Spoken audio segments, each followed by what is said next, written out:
Ancienne candidate des anges devenue youtubeuse et streameuse, Océane Amsler répond à nos questions à l'occasion d'un record battu sur la plateforme Twitch afin de réagir à la populaire émission 4 mariages pour une lune de miel. Passé de quelques centaines de spectateurs à près de 28 000 il y a quelques jours, établissant un nouveau record pour une streameuse féminine, Océane s'est lancée sur la plateforme Twitch afin de réagir en live à l'une des émissions populaires de TF1, 4 mariages pour une lune de miel. Son rire communicatif, son look détonnant et ses expressions font rire plusieurs milliers de ses fans, et ils sont près d'1 million à découvrir chacun des meilleurs moments de ses lives sur sa chaîne YouTube. Un succès qui ne se démérite pas pour celle qui a fait ses premiers pas à la télévision dans les enjeux de la télé-réalité, et qui a depuis changé de vie afin de se concentrer sur la production de contenu sur Internet. En exclusivité pour Télé Loisirs, Océane a accepté de se confier sur sa nouvelle vie et sur son expérience passée dans l'univers des télé-réalités. Océane se confie sur son arrivée dans le streaming Télé Loisirs. Pourquoi vous êtes-vous lancé sur Twitch? Océane, initialement, c'était sur les recommandations de mon chéri, Olivier Lesniki, un rappeur. Il m'avait dit que cette plateforme m'irait très bien, car j'aimais m'exprimer en public. Au début, j'étais très réticente car c'était une plateforme qui était monopolisée par le gaming, si tu allais dessus, il fallait faire du jeu vidéo. Mais au fur et à mesure, j'ai vu pas mal de gens faire des choses différentes, surtout des mecs, mais je me suis dit tu sais quoi? Je vais y aller, je vais juste faire ce que j'aime faire dessus, et si ça plaît tant mieux, si ça ne plaît pas, tant pis. Comme pour mes vidéos YouTube, je me suis dit que j'allais venir sur une plateforme qui m'offre un terrain d'expression plus spontané, et j'ai adoré. Au début, j'étais un peu perturbé, mais j'aime bien le chat, j'aime avoir ce retour direct, et ça correspond parfaitement à ma personnalité dans la vraie vie. En l'espace de quelques mois, vous êtes passé de quelques centaines de spectateurs à près de 30 000, établissant un record sur Twitch pour une streameuse française. Comment expliquez-vous ce succès? Je ne pense pas que ce soit par rapport à l'émission sur laquelle je réagis, 4 mariages pour une lune de miel, note de la rédaction, je pense que c'est parce que ce type de live permet de faire ressortir ce qu'il y a de plus fun en moi. Après, quand quelque chose fonctionne, je le recycle, il ne faut pas chercher midi à 14 h, mais si l'émission s'arrêtait, ça n'empêcherait pas mes lives de fonctionner. Je pense que c'est juste le rapport très rapproché que j'entretiens avec ma communauté, et surtout cette spontanéité et ce côté décomplexé.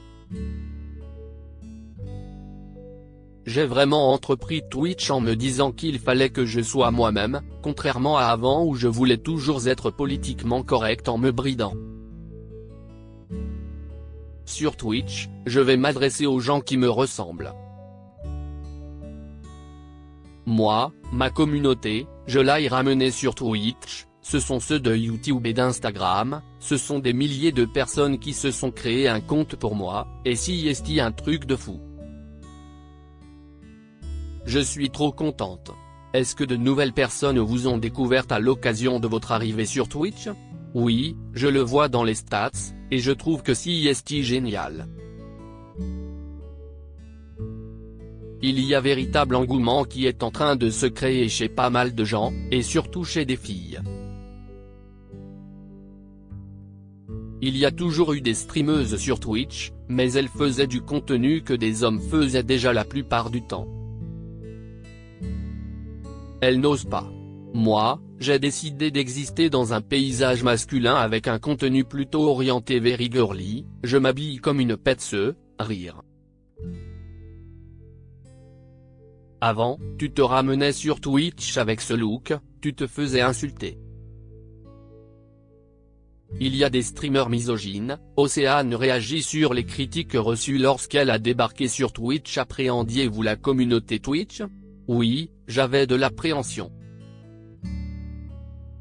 Je ne voulais pas jouer avec le feu, car je suis préservé de ce genre de personnes dans mon quotidien. Mais au bout d'un moment, je suis aussi devenu hermétique et je me suis dit n'aie pas peur. Il faut aussi dire qu'il y a des streamers misogynes qui regardent mon contenu sur Twitch en se disant mais si est quoi encore ça, ce truc de meuf, parfois, je tombe sur des trucs de dingue. Et leur communauté, elle est tellement malveillante à l'égard des femmes, si est affolant. Je ne veux pas de. Quand tu vois ça, tu peux te dire que ça fait peur, mais quand tu vois les chiffres d'audience de mes streams, tu te dis qu'ils ont tort. Pourquoi avoir commencé à réagir sur 4 mariages pour une lune de miel? Tout simplement parce que cette émission, elle est drôle. Elle m'a été suggérée par ma communauté à la base qui m'a dit qu'il y avait des candidates qui avaient beaucoup de mauvaise foi, et moi, comme j'aime me la jouer justicière, ça me donne beaucoup de matière pour réagir, rire. Il y avait aussi et si on se rencontrait, mais la chaîne m'a fait bannir de Twitch, rire. Avez-vous déjà été contacté par certaines des candidates de l'émission? Comment ont-elles réagi? Très bien. Pour celles qui sont de belles personnes, elles ont plutôt bien réagi. Pas plus tard qu'hier, cette interview a été réalisée le 17 août, note de la rédaction, il y a une candidate qui m'a identifié en story où elle remerciait toutes les personnes qui l'ont contactée suite à mon visionnage de l'épisode. J'ai une communauté qui est bienveillante, même si on bitch à fond, j'essaye de prôner la bienveillante. Je sais qu'il y a beaucoup de gens qui me suivent, et je ne voudrais pas être un mauvais leader d'opinion. Même si on bitch, on le fait quand même gentiment. Et cette candidate a reçu des centaines de messages de mes abonnés qui lui donnaient de la force, et elle leur a dit merci à eux et à moi. Il y a bien sûr des candidates qui doivent me haïr profondément, mais je m'en fiche un peu, car si est pas à elles que je m'adresse, rire. Est-ce que la production de l'émission vous a déjà contacté? Oui. Ils m'ont envoyé des goodies, je pense donc qu'ils voient très bien ce qu'il se passe et qu'ils ont l'air d'apprécier. En tout cas, j'ai de bons rapports avec eux, ils savent comment fédérer une communauté sur le web, on peut le voir par rapport aux extraits qu'ils postent sur Instagram ou TikTok, donc ce flux sur le digital, ça les intéresse. Je les adore, et ils risquent d'y avoir de beaux projets quand même. Je ne pourrais pas faire ce qu'elle fait, bientôt une rencontre entre Elodie Vilmus et Océane? Vous aviez expliqué dans une de vos vidéos qu'Elodie Vilmus, l'animatrice de l'émission, ne vous connaissait pas, est-ce que depuis, la situation a changé? Je pense que maintenant, elle me connaît, rire. On n'est pas encore rentré en contact, mais j'aimerais beaucoup. Je la taquine, mais je pense que si est de bonne guerre, elle est très bonne dans ce qu'elle fait. Je ne pourrais pas faire ce qu'elle fait, car elle a beaucoup de diplomatie. Potentiellement, ce serait vraiment top de faire quelque chose ensemble, la communauté le réclame. Seriez-vous prête à participer à l'émission? En tant que candidate, hors de question car je ne veux pas de petites cons à ma table, rire. Elles vont bitcher mon mariage qui va coûter une blinde, et elles vont bitcher mon mariage? Si est hors de question ou alors je les mettrai dans un coin. Mais sait-on jamais? Pour animer, je kifferais trop, mais il faudrait qu'il accepte que j'y aille avec toute ma personnalité. Si Internet est très décomplexé, la télévision, elle, est très codifiée, d'autant qu'il y a des publicités, et est-ce que les publicitaires voudraient s'affilier à une personne qui n'a pas sa langue dans sa poche? Je ne sais pas.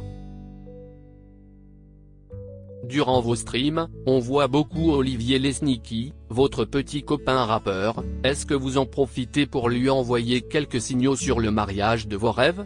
Franchement, je n'ai pas de signaux à lui envoyer, on sait tous les deux qu'on va se marier. On a juste beaucoup de travail et d'argent qui part dans la création de vidéos. On vient d'avoir nos entrepôts, une maison, il y a des choses à gérer d'abord. Et ce n'est pas que l'aspect financier, YouTube ça prend énormément de temps, j'ai envie d'arriver à mon momentum, je pense que ça arrivera et qu'il faut se concentrer. L'organisation d'un mariage, ça peut prendre toute une année, là pour l'instant, ça va être de trop pour moi. Mais en vrai, on sait très bien qu'on va se marier, si estime mon âme sœur, on est fait l'un pour l'autre. Notre mariage, on le veut stupidement gigantesque, l'amour ça se célèbre, on a envie de faire un truc de fou pour les invités. L'amour, si est mon principal sujet sur ma chaîne Twitch et sur YouTube. Là, je suis en train de préparer un mariage pour ma prochaine vidéo, mais un vrai mariage. Vous allez avoir un truc de malade, dans la veine de marié au premier regard. Si est tellement stigmatisant, Océane revient sur la télé-réalité justement, quels sont vos projets pour les mois à venir? Il y a un podcast qui va bientôt être lancé, ça fait plus de 6 mois que je prépare l'installation, et les travaux prennent toujours du temps. Je suis aussi en train d'agrandir mon équipe, et j'ai un produit qui me tient particulièrement à cœur qui tourne autour du viticole. Si est hyper prenant et passionnant. Vous avez fait de la télé-réalité par le passé, quels souvenirs en gardez-vous? Est-ce qu'un cauchemar est considéré comme un souvenir? En fait, si est tellement stigmatisant, si est dingue. Ça te colle à la peau.